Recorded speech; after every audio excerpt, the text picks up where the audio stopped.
Sa pangalan ni Jesus, sa pangalan ng Ama, at ng Anak at Espiritu Santo, alis ka sa loob ng katawan niya. Kilala mo ba si Kristo? Kilala mo? Kilala mo? Sagutin mo yung tanong ko, kilala mo ba si Kristo? Sa pangalan ni Jesus, sa pangalan ng Ama, ng Anak at Espiritu Santo, lagyan ng bisa to, magnetiko, painitin. Amen. Ano? Kilala mo ba si Kristo? Ayaw mo pa rin? Hindi mo masagot tanong ko. Tao ka hindi?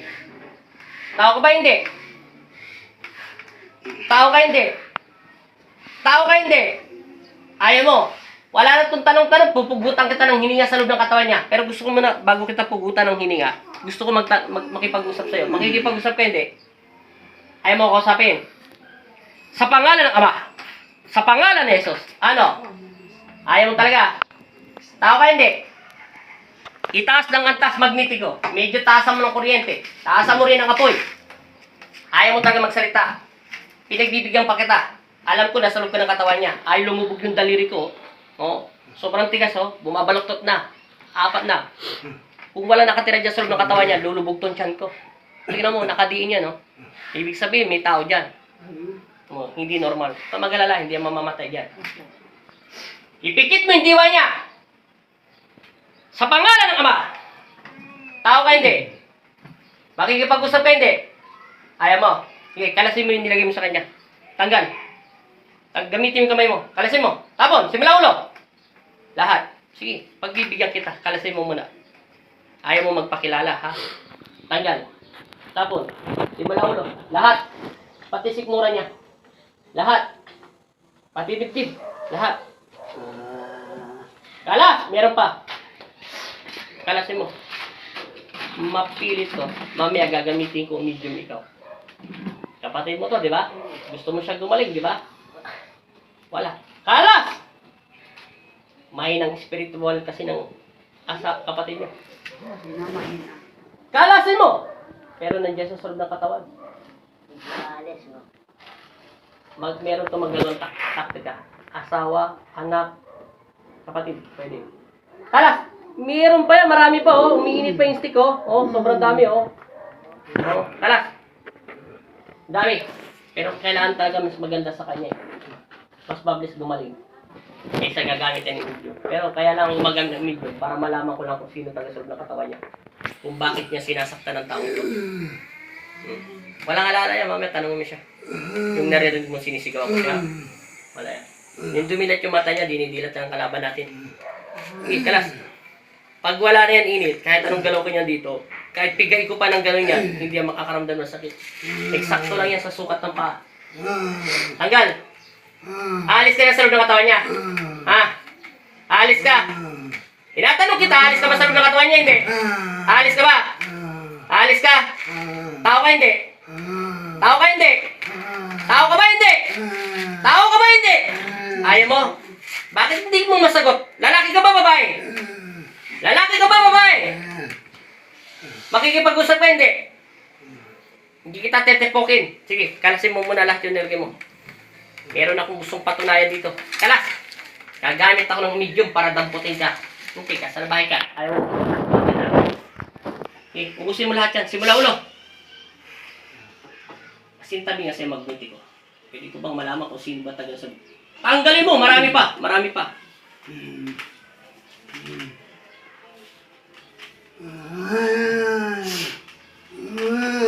Kalas! Huwag kang maalala dyan. Walang mangyayari dyan sa kapatid niyo. Kalasin mo! Marami pa! Simula ulo. Kalas! Bilisan mo. Hindi ubra dito tawas.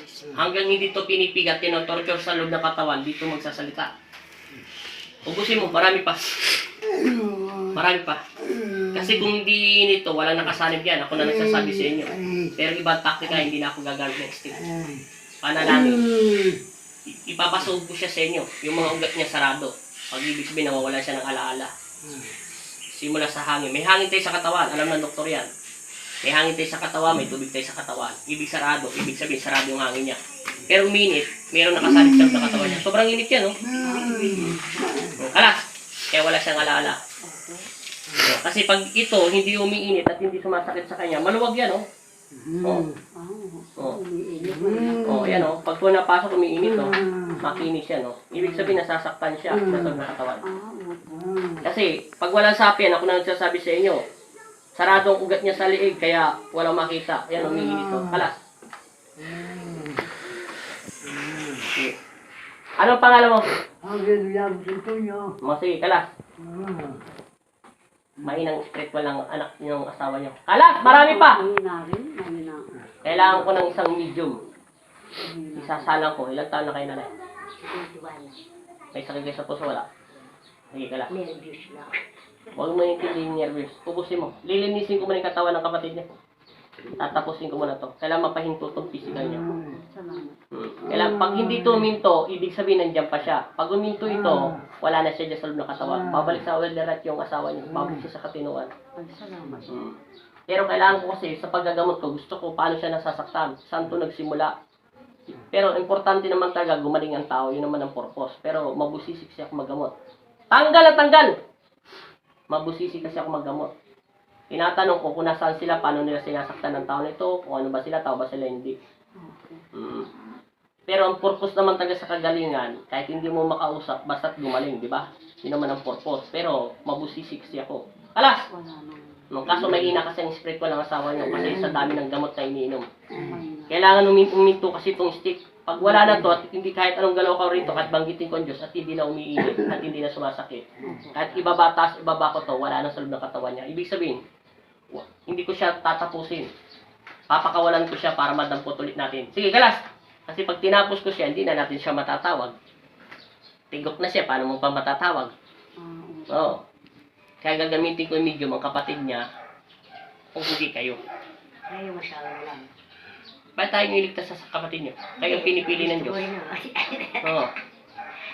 Eh kung kanina ko pa sinabing asawa niya. Ikaw ay inuuna ng Diyos eh. Oo. Kalas! Lahat! Ulo! Mata! Tenga! Tao ka ba hindi? Tao ka ba hindi? Hindi ka tao? Lalaki ka ba babae? Babae ka ba lalaki? O, kita mo. Di ba tinanong kaya, pag sinagot mo tanong ko kung babae ka lalaki, siguro naman sasagot mo lalaki ka, di ba? Lalaki ka ba babae? Lalaki ka ba babae? O, ayaw pa. Ayaw. Kalas! Alam ko na kung ano to, pero gusto ko galing talaga sa bunganga na tao. Ipikit mo yung diwa niya, pipilipitin kita dyan sa loob ng katawan niya, huwag mong gisingin ang katululuwa niya. Tapon ang tapon. Marami pa yan. Hindi lang yan. Balakang. Pag walang sapi kahit dito ko nalalaman yan, ate, kuya, wala kang sapi, hindi uminit yung stick at yung posporo. Kalas, marami pa yan. Konti na lang. Konti pa. Tiyan, simulat tiyan. Gamitin mo yung tiyan, lahat. Tapon ang tapon yung tiyan. Linisin yung tiyan. Tapon. Tiyan. Magitin mo. Humingi ka ng kapatawaran sa Diyos. Naintindihan mo? Tanggal. Marami pa. Nangangawit yung daliri ko. Tanggal! Konti na lang. Konting-konti na lang. Ito, nakasagad na to. Nakasadyang ipit na to. Hindi na gano'ng mainit. Hindi katulad kanina. Wala na. Konti na. Lumalambot na. Sige, tanggal pa. Konti pa. Tanggalin mo na, tanggalin. Bisa mo.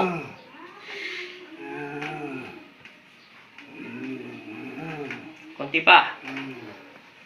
Hinto mo yung kamay niya. Papakawalan kita dahil ayaw mong magsalita. Ibaba mo yung kamay niya. Pero bago kita pakalaw, mayroon akong gagawin sa'yo.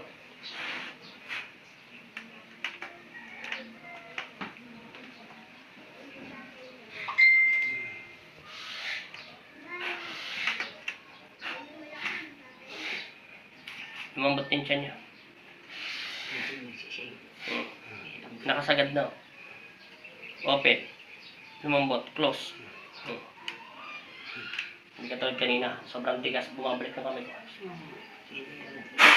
Amen. Dilat. Dilat niyo mata niyo. Sabi mo in Jesus' name. In Jesus' name. Jesus' name. Sa pangalan ni Jesus. Pangalan ni Jesus. Amen. Amen. Pagpagampa.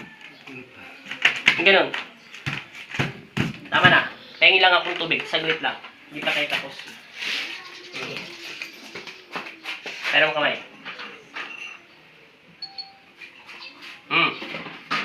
Tingnan mo, pantay na yung daliri niya. Pantay na. Yan o. Hindi na mahaba, peras na haba. Ayoko. O, doon sa taas o. Pantay na. Opo, pantay na.